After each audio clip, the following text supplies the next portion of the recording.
Bwana Yesu asifiwe na wasalimu katika jina la Yesu. Kwa majina ni Pastor Francine tena.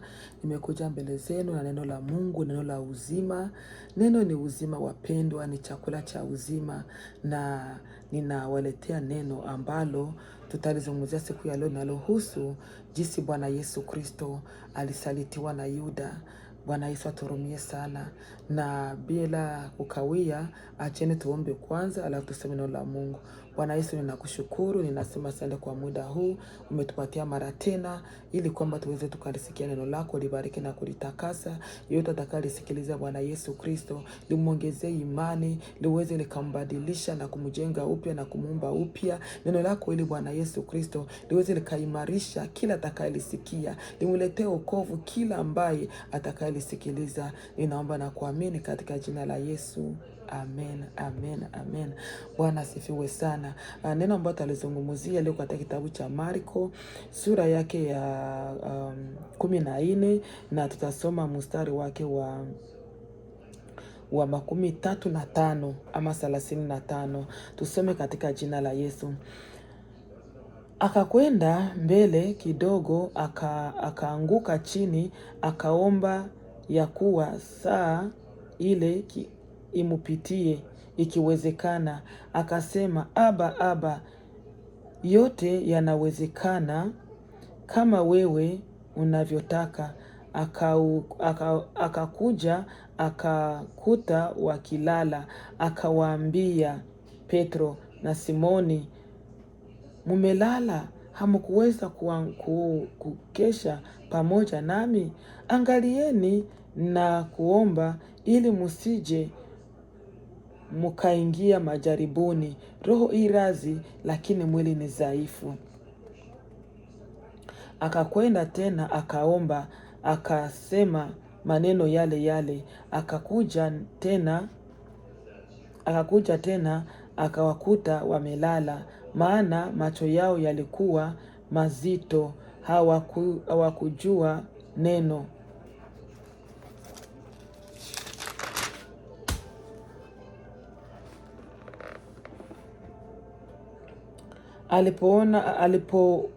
Walipokuwa wakisema, mara moja Yuda, mmoja wa wale 12, akafika pamoja na makutano, wenye mapanga magongo, waliotoka kwa wakubwa wa makuhani na waandishi na wazee. Na yule ambaye anayemtoa aliwapa alama, akisema, yeye ambaye nitakaye mubusu, huyu ndiye, mumukamate, mumpeleke salama. Basi alipofika mara moja akakwenda kwake, akasema, Mwalimu. Akamubusu, wakamnyosha mikono yao juu yake, wakamkamata. Amen. Bwana Yesu asifiwe sana. Mpendwa unayenisikiliza, jina la Bwana libarikiwe. Tunamshukuru Mungu kwa kazi alifanya Yesu, kwa kazi alifanya Golgotha. Maana singelikuwa Yesu kutukomboa, mimi na wewe sijui tungelikuwa wapi. Namshukuru Yesu kwa sababu alikuja kutukomboa. Tulikuwa watu wa kufa. Ili kifo Yesu alikufa ni kifo ambacho sisi tungeweza kufariki, tungepasha kuuliwa, tungepasha kuteswa, lakini Yesu alikubali haya yote. Tuone jinsi Yesu alianza. Ukisoma hii chapter yote ya Marko sura 14, kuwa na bidii kuwa najisomea neno mwenyewe, maana manabii wengi wa uongo watatokea. Watakusomea mstari mmoja peke yake, na hiyo na kuchanganya kabisa. Katika jina la Yesu na kuombea neema ya kusoma neno la Mungu. Kiu na njaa kusoma neno ili usome mwenyewe uelewe. Maana kama ni mtu wa kusoma Biblia, wa kusomea ile mstari mmoja, wanataka anza kubadilisha imani yako. Utawaambia mahali pengine fulani nilisoma kunasema hivi. Jina la Bwana libarikiwe. Basi hiyo chapter ya Marko sura 14 yote inaongea kuhusu jinsi Yesu Kristo. Hapo 14 mstari wa 22 16 kushuka mpaka 22 inaonyesha jinsi Yesu, wanafunzi walimuuliza, Mwalimu, tutakufanyia wapi Pasaka? Akawaambia, enendeni mjini, mtaona mtu ambaye anabeba mtungi wa maji kwa kichwa, mfuate nyuma. Ni mwanaume, mfuate nyuma. Nyumba atakayeingia, ingieni pale, mumwambie, Bwana anasema chumba kiko wapi ambacho atakulia Pasaka ndani. Yesu alijuaje kama huyo mtu atakuwa kwa njia akibeba mtungi wa maji? Bwana asifiwe sana. Inamaanisha nini? Tafadhali.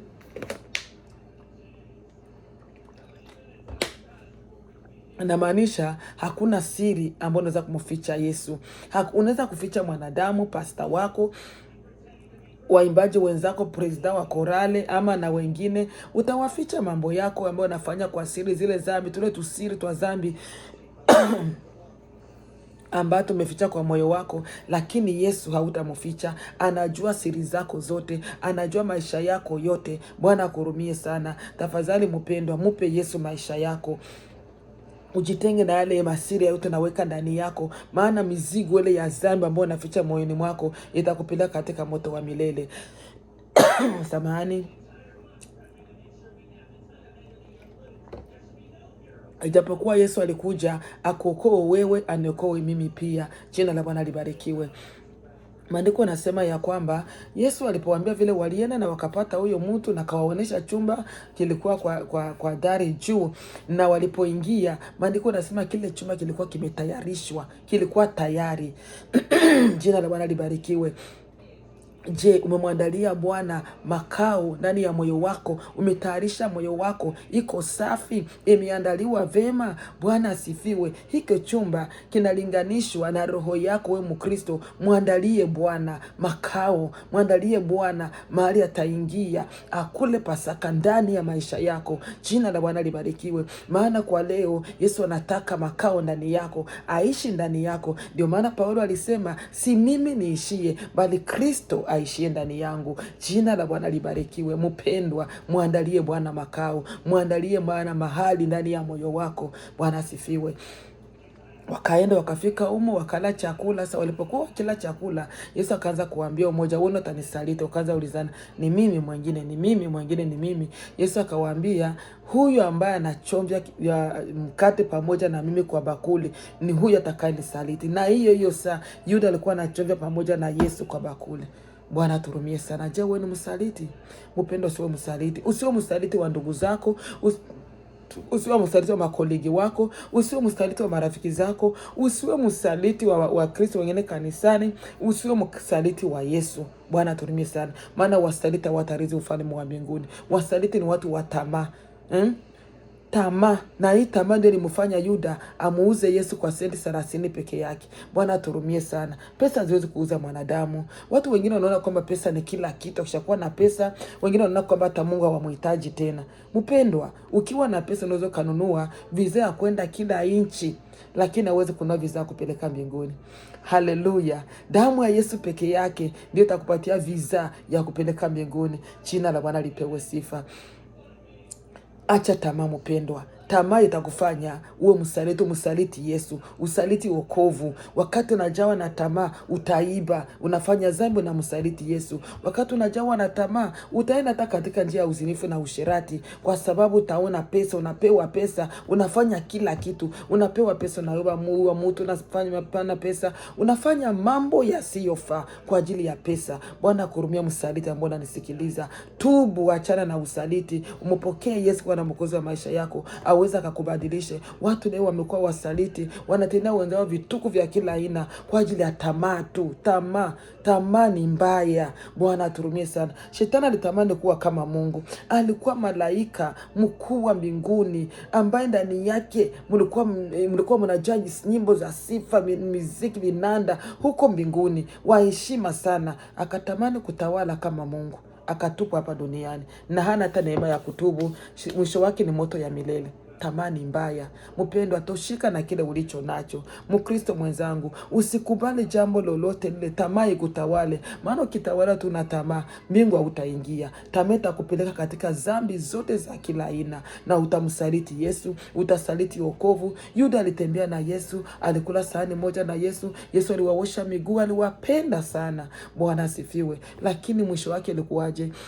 Tena ndiye alikuwa mchunga hazina, yani ndiye alikuwa anatoa pesa ambazo wanatumia, lakini yeye hakutosheka. Mpendwa, tosheka na kile ulicho nacho. Watu wote, sikia nikwambie, vile sisi sote hatukuzaliwaka siku moja, na baraka zetu hazitakujia siku moja. Tena kitu kingine, vile sisi sote hatukuzaliwa kwa familia moja, na ni vile vile baraka zetu zitashindana. Mmoja atakuwa na baraka nyingi zaidi, mwingine atakuwa na middle class, mwingine atakuwa level ya chini. Ni hivyo tu. Bwana asifiwe sana. Kitu cha maana, tosheka na kile ulicho nacho na Bwana atakubariki. Haleluya. Yuda hakutosheka, alijawa na tamaa. Tamaa ikampeleka katika kumuuza Yesu, kumsaliti Yesu. Wakristo wengi wamemsaliti Yesu kwa ajili ya tamaa. Wakristo wengi wamsaliti Yesu kwa ajili ya matendo mabaya. Wampendwa, kama umekuwa msaliti ndani ya kanisa, umesaliti wenzako, alikuwa rafiki yako umechukua mume wako,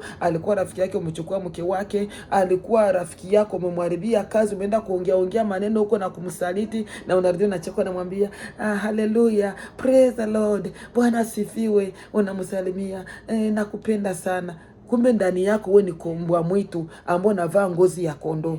Bwana aturumie sana. Wakristo wengi walio ni wasaliti. Unamuona Mkristo kanisani anasalimia mwenzake, jambo mpendwa, Bwana kubariki, lakini moyo wake amemsaliti huyu mtu, amemsaliti, ameshamumaliza. Kama vile Yuda alikuwa anakula na Yesu, lakini kumbe ameshamumaliza. Bwana aturumie sana. Kumbe amempangia mipango ya kumuuza, alishamuuza mpaka na pesa alishachukua, na wanakula pamoja. Wakristo leo tunakula pamoja neno la Mungu, lakini tunasalitiana. Mbingu ya nani tutaingia? Wasaliti watarithi ufalme wa mbinguni. Tubu leo, acha kusalitiana. Tubu leo, jitenge na usaliti. Tubu leo, jitenge na tamaa. Bwana akurumie sana.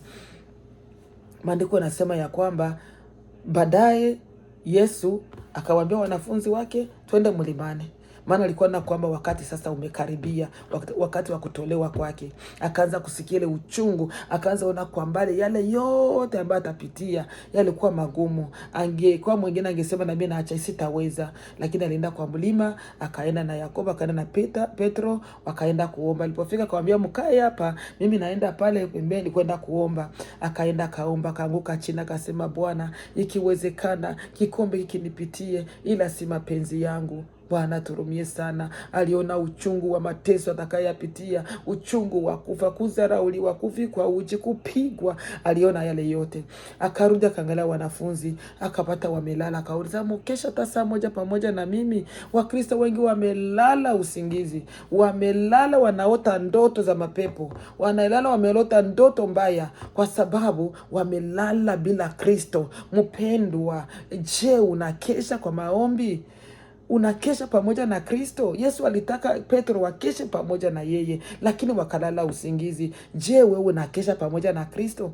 Kama unakesha pamoja na Kristo, Bwana kubariki. Kukesha pamoja na Kristo ni je? Kuwa mtu wa maombi, shika neno la Mungu, tii maagizo ya Mungu, amri 10 za Mungu, tembea katika utakaso. Hakuna mtakatifu duniani. Yesu alisema, ukijipata umeteleza, usibakie kwa ambako ulianguka. Simama, tubu na umrudie Yesu. Bwana asifiwe sana. Hakuna dhambi Yesu asiyosamehe. Na wewe ambaye hujapokea Yesu kwa Bwana Mwokozi wa maisha yako, Yesu aliacha mioyo, kashuka chini ya jua. Haya mateso yote aliyapitia ili kwamba kuokoe wewe. Njoo kwa Yesu, iko tayari kukusamehe na kukufanya mwana. Jina la Bwana libarikiwe. Maana imeandikwa kwamba wote waliompokea amewapatia uwezo wa kufanyika kuwa wana. Sisi ni watoto wa Kristo. Jina la Bwana libarikiwe. Maandiko yanasema ya kwamba akaenda tena, akaomba, akarudi tena wamelala. Akaenda tena mara 3, akarudi wamelala. Macho yalikuwa yamekuwa mazito kabisa. Maandiko yanasema ya kwamba akakosa la kuwaambia. Akawaambia tu, amkeni, kwa sababu msaliti amekuja na muda wangu wa kutiwa katika mikono ya wenye dhambi umewadia. Wakasimama hapo hapo. Yuda kaja na wenye marungu na wenye mafimbo na vyote vifaa vya kushika watenda maovu. Wakamshika, akamubusu Yesu. Alipomubusu wakamshika, maana alikuwa amepatia ishara ama sinya kwamba huyu nitakaye mbusu ni ile ambayo mnamtafuta.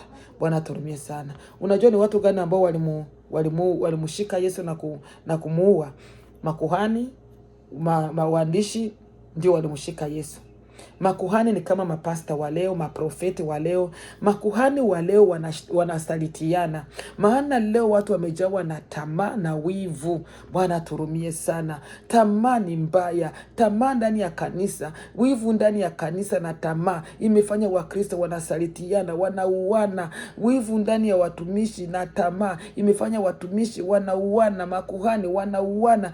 Ingelikuwa hiyo tamaa, ingekuwa Yesu alikuwa mwana wa Mungu, alikuwa anahubiri injili ya kweli ya uzima wa milele, hao makuhani walikuwa nasimama kwa ajili ya kufanya kazi ya Mungu, pia wangeshikana pamoja wafanye kazi ya Mungu na jina la Bwana litukuke. Lakini hawa makuhani ndio walimuonea wivu na wakaanza kumusingizia maneno, amejiita mfalme wa Yahudi, amekuwa na mpaka vile walimfikisha kwa mikono yao, wakaenda kumshtaki na kumuua. Bwana turumie sana. Hata hii mambo yote yanatendeka makanisani leo. Mpendo, kama wewe ni msaliti wa wenzako kanisani, msaliti wa watumishi wengine, leo kuna watumishi wanauana, wanawekeana sumu mpaka na kuana. Wamefanya hata jina la Yesu aliheshimike tena. Wamefanya jina la walokole linatukaniwa. Wakristo wengine hawataki kuingia kanisani kwa ajili ya mambo ambayo yanafanyika. Wapendwa, tumechafua kanisa la Kristo, tumechafua mwili wa Kristo. Tafadhali tengenezeni maisha yenu, mjitenge na haya yote. Msikubali kwa wasaliti, maana wasaliti hawatarithi ufalme wa mbinguni. Kama vile Yuda alijawa na tamaa akamsaliti Yesu, hiyo pesa hakuikula. Hiyo pesa alimaliza kumsaliti Yesu. Wakati alimaliza, alienda akajiua, alijiua mwenyewe. Bwana turumie sana. Na hiyo pesa hakuikula, haikumfalia kitu. Mpendo, tamsaliti mwenzako, unamtendea mabaya na hakuna mafanikio utapata. Bwana kurumie sana. Maandiko nasema ya kwamba Yesu akachukuliwa wakampeleka. Bwana turumie sana. Bwana Yesu akusamee mpendwa. Mama amenisikia, tubu leo mara umesaliti Yesu. Mwambie Bwana akusamee. Damu yake ingali tayari kusafisha wote wanaomwamini kuwa na mwokozi wa maisha yao, na atakutakasa na kukuweka huru. Maana imeandikwa, hata dhambi zako nyekundu kama damu anaweza kusafisha, na zitakuwa nyeupe kama theluji safi. Na wewe ambaye hujampokea Yesu kwa Bwana mwokozi wa maisha yako, pia njoo kwa Yesu, anakuita. Njoo kwa Yesu, atakusamee, atakutakasa, utakuwa mweupe kama theluji, na utakuwa mwana wa Mungu, na utakuwa mrithi wa ufalme wa mbinguni. Bwana akubariki. Wamesikiliza neno katika jina la Yesu. Amen. Bwana sifa. Acha tuombe. Bwana Yesu, bariki neno lako, bariki kila aliyesikiliza hili neno siku ya leo. Acha hili neno Bwana Yesu Kristo lizae matunda kati ya maisha kila mtu aliyelisikiliza. Samehe wa Kristo ambao tumekuwa wasaliti. Acha hiyo damu yako ya thamani kubwa iweze kuosha na kutakasa yeyote ananisikiliza ambaye amekuwa msaliti. Umtakase, umuoshe katika jina la Yesu. Bwana Yesu Kristo, wale ambao wameanguka na kurudi nyuma, uwasimamishe mara tena, waumbie moyo safi, moyo wa kutubu na kujitenga na maovu. Na wale ambao kupokea kwa Bwana mwokozi wa maisha yao, uwatakase na kuwaosha, uwaumbie moyo wenye kupondeka, wajitambue na kuja kwako na kupokea kwa Bwana mwokozi wa maisha yao. Uhimidiwe mwokozi mzuri, uliyetuokoa, uliyekubali kufa kwa ajili yetu. Sifa na heshima na utukufu zikurudilie. Ni katika jina la Yesu aliye Bwana mwokozi naomba na kuamini. Amen. Wewe ambaye hujampokea Yesu kwa Bwana mwokozi wa maisha yako, rudilia hii sala pamoja na mimi. Sema, Bwana Yesu, nimekuja mbele zako. Mimi ni mwenye dhambi, naomba unisamee. Nimekukosea na kutenda leo maovu machoni pako, ila naja kwako siku ya leo. Unisamee, unioshe, unitakase, uondoe jina langu katika kitabu cha hukumu, uliandike katika kitabu cha uzima. Mimi ni wako tangu siku ya leo, katika jina la Yesu. Amen. Bwana akubariki. Amen.